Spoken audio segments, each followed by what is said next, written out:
Sa patuloy na pagpapaigting ng kampanya kontra illegal na droga ng kapulisan, arestado ang isang 36 anyos na lalaki sa anti-illegal drug operation ng mga operatiba ng Ozamis City PNP. Patrolwoman Rhea May Sanchez sa report.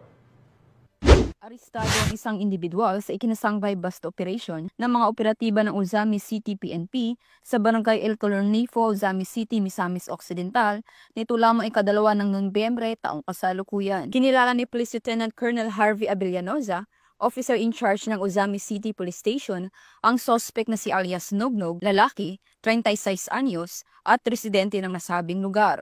Sa kinasang drug by bust operation ng mga operatiba bandang alas 4 ng hapon ay nasamsam ang mga pakete ng hinihinalang shabu at isang 500 piso bill na ginagamit bilang by bust money at iba pang mga drug paraphernalias. Naharap ang suspect sa kasong paglabag sa RA 9165 o Comprehensive Dangerous Drugs Act 2002. Mula dito sa Northern Mindanao, ako ang Police News Network correspondent, Patrolwoman Remy Sanchez, alagad ng batas, taga-taguyod ng Balitang Pulis.